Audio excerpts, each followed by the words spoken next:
All right, thank you for joining me here on Valley News Now. I am going to be talking Chad Oban with the Keep It Local Coalition.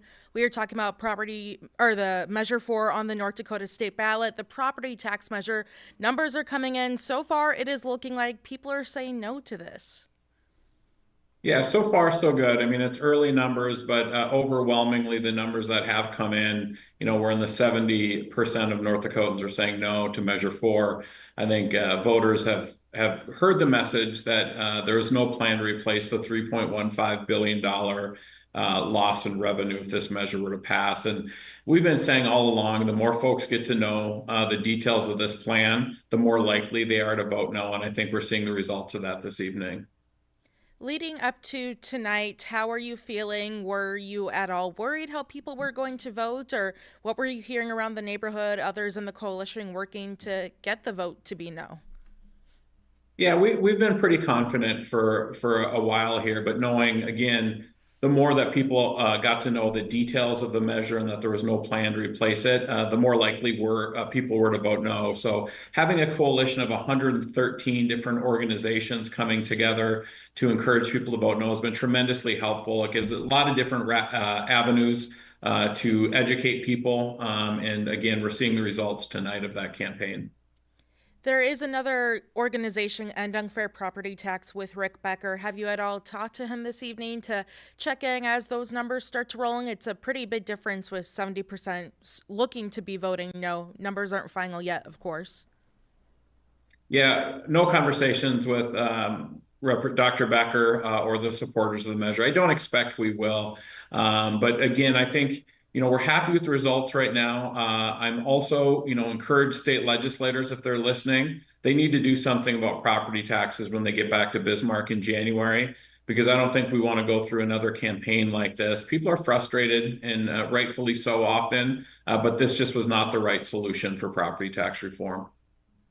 Do you have an idea or any inklings of what you think might be the right step forward as far as tackling property taxes? We've been saying from the beginning with the Keep It Local coalition that we came together for one reason, and that was defeat this measure.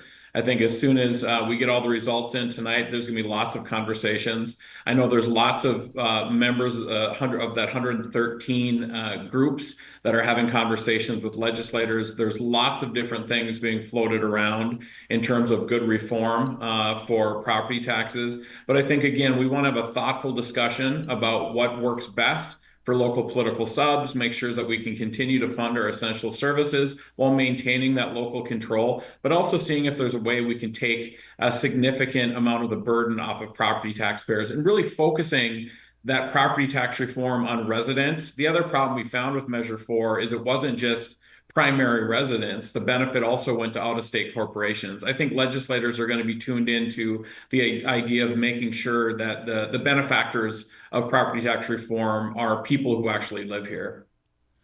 And then after tonight, what is next? Is there anything you need to do on your end as far as this measure? I mean, if this measure passes in your favor, property taxes are still intact. So is there anything Keep It Local will need to do?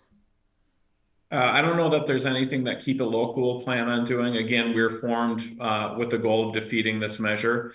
But I think, there's lots of different coalition partners who came together, not because we think property taxes are perfect, but that this wasn't the right solution. So again, I think it's time for legislators and political subs and members of Keep It Local to come together and figure out, is there reform that can be done that, again, maintains that local control and makes sure local political subs can control their own destiny and fund those essential services, including schools and law enforcement.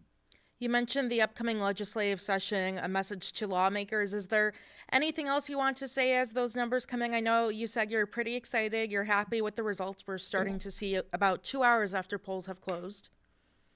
Yeah, I mean, obviously we're excited. Our polling had indicated that we are going to likely have a good night, but you never know until you start to see the numbers coming in.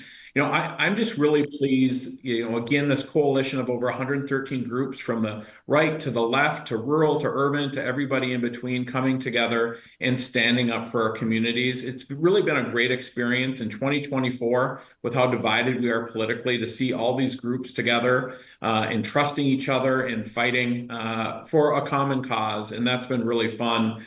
and a good experience. And now I think it's time that the real work begins to figure out a real solution to property taxes in the state.